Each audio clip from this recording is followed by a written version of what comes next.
Bismillahirrahmanirrahim. Bertemu kembali di dalam ekskul Tata Boga. Untuk hari ini kita akan membahas mengenai sayuran atau disebut dengan vegetables. Ya, kita akan mengenal sayuran. Sebetulnya ini sudah tidak asing lagi di dalam keseharian kita ya. Nah, tetapi kita akan membahas dari sisi yang lain. Nah, mari kita lihat pengertian dari sayuran. Ya, sayuran itu adalah semua jenis tanaman kebun yang dapat dimakan, baik yang diambil dari bagian akarnya, batangnya, maupun dari daunnya.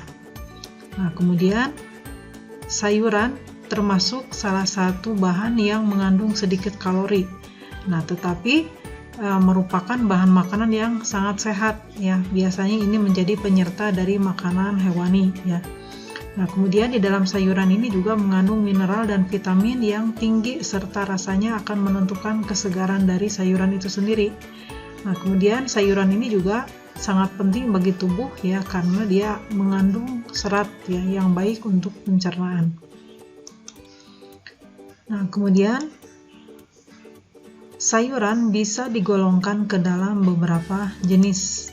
Yang pertama, sayuran yang berasal dari daun atau disebut dengan istilah leaf vegetables ya. Nah, contoh dari sayuran yang berasal dari daun.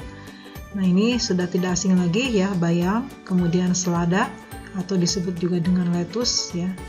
Nah, ini selada atau lettuce ini ada beberapa jenis ya. Kemudian ada kol ya atau kobis. Kemudian ada kol merah. Nah, kol merah ini biasanya yang ada di dalam salad ya. Nah, kemudian sayuran yang berasal dari buah ya atau fruit vegetables ya. Nah, ini adalah sayuran ya. Contohnya adalah tomat, okra ya. Nah, okra mungkin asing ya bagi kalian. Nanti kita lihat contoh okra itu seperti apa. Kemudian timun, ada labu, kemudian ada terong. Yang selanjutnya sayuran berasal dari ubi ya, dari umbi atau disebut dengan taber. Nah, contohnya adalah wortel, kemudian ada lobak, ada kentang. Nah, kemudian ada bawang merah, ada bawang putih. Nah, ini kalau dilihat dari ada umbinya beda ya jenisnya antara wortel dengan jenis kategori bawang-bawangan. Kemudian sayuran yang berasal dari bunga ya atau flower vegetables. Nah, contohnya adalah brokoli, kemudian kembang kol. Nah, selanjutnya sayuran yang berasal dari tunas dan tangkai. Nah, contohnya adalah asparagus dan rebung. Nah, atau kalau di Sunda ya rebung itu namanya adalah iwung ya. Nah, ini asalnya rebung ini adalah dari pohon bambu yang masih pucuk ya, masih muda. Nah, ini adalah contoh dari asparagus. Kemudian selanjutnya jenis sayuran yang berasal dari biji atau dari kacang-kacangan. Nah, contohnya adalah ada buncis, kemudian ada kacang polong ataupun kacang panjang. Nah, ini salah satu contoh dari sayuran yang berasal dari biji-bijian, yaitu kacang polong. Nah, kemudian kita akan melihat sayuran ini memiliki kekhasan sendiri-sendiri ya, sehingga nanti bisa digunakan metode memasak yang berbeda antara satu dengan yang lain. Nah, jenis metode memasaknya sendiri terdiri dari yang pertama adalah blanching ya. Nah, blanching ini adalah proses ya di mana makanan direbus sampai mendidih ya, mendidihnya dengan sampai mendidih dan dimasaknya itu dengan cepat ya, dan airnya air panas dan direbusnya ini dalam waktu yang singkat ya, dan kemudian makanan nanti setelah direbus itu karena tadi masaknya sebentar kemudian diangkat dan disegarkan kembali ya dengan cara dibilas dengan air dingin atau bisa juga dimasukkan ke dalam air es ya. Nah, tujuannya adalah untuk menghentikan proses memasak. Nah, biasanya blanching ini merupakan pendahuluan ya, pendahuluan yang nantinya si makanan tersebut akan diproses lagi ya ke dalam masakan yang selanjutnya. Yang kedua adalah boiling. Boiling yaitu memasak makanan di dalam air mendidih yang jumlah atau volumenya lebih banyak daripada makanan yang dimasak, sehingga makanan yang dimasak dapat terendam seluruhnya.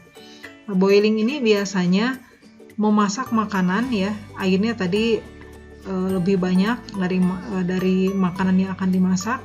Nah, ini nanti dimasaknya bisa sampai matang atau setengah matang. Dan nanti harus dibedakan yang dimasaknya, kalau sayuran yang mengandung tepung-tepungan ya seperti kentang atau wortel, di mana di dalam pemasakannya nanti ini memerlukan perambatan panas yang merata. Nah, sehingga kemudian nanti di dalam cara atau teknik memasaknya harus dimulai dari air dingin dulu dan kemudian ditutup panci ya, dan nanti akan dimasak ya sampai masak nanti. Nah, sebaliknya kalau untuk sayuran yang tidak mengandung zat tepung, nah proses memasaknya dimulai dari ketika air mendidih ya, dan pancinya jangan ditutup. Nah, itu untuk boiling. Nah, selanjutnya braising ya. Nah, braising adalah merebus makanan dalam cairan yang jumlahnya sedikit lebih banyak daripada bahan makanan. Nah, jadi sedikit airnya ya, dan nanti akan dimasukkan ke dalam oven ya. Nah, biasanya ya, braising ini adalah memasak sayuran yang sebelumnya sudah di-blend tadi ya, sudah direbus sebentar. Dan kemudian nanti sayuran yang sudah direbus tadi ya, walaupun sebentar, nah itu nanti akan disusun ya di dalam oven, kemudian nanti dikasih kaldu atau saus ya, dan nanti di oven ya, di-simmer di dalam oven.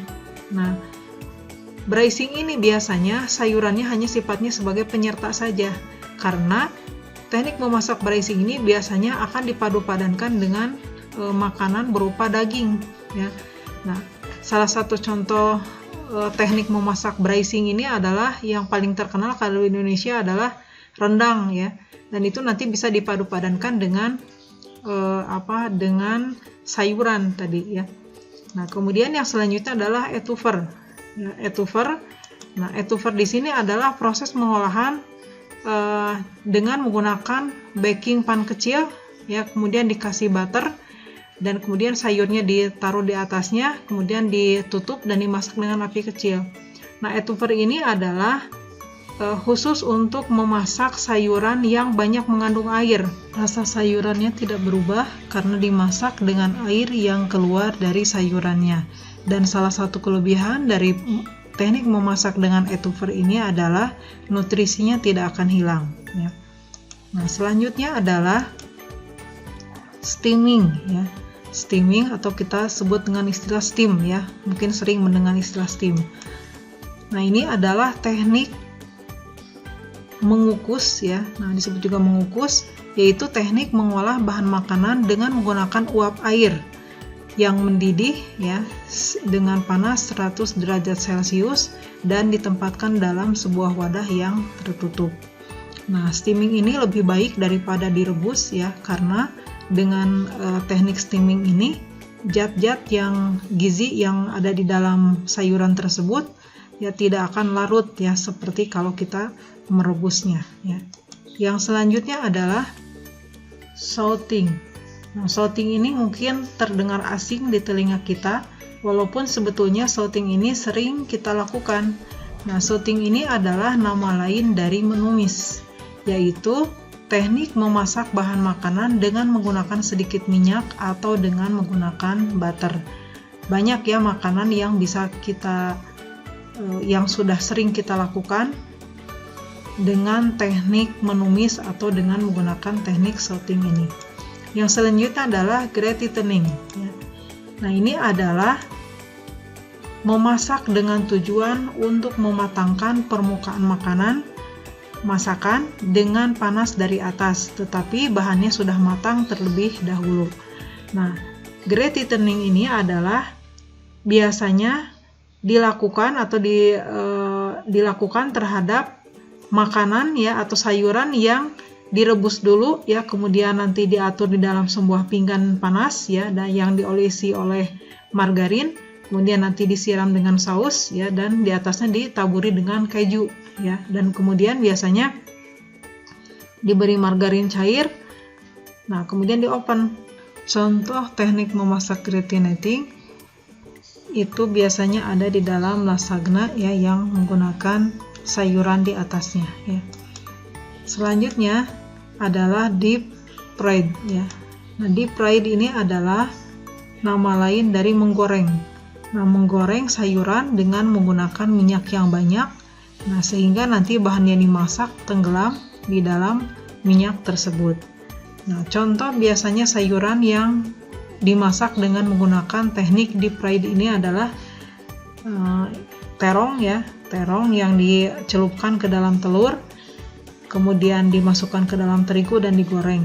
Atau selain terong ada juga bisa menggunakan brokoli ya, brokoli, atau bisa juga menggunakan kembang kol. Nah, itu saja yang bisa Ibu sampaikan untuk pertemuan kali ini. Kita akan lanjut ya, bahas diskusi di dalam media yang lain. Sekian yang Ibu sampaikan. Assalamualaikum warahmatullahi wabarakatuh.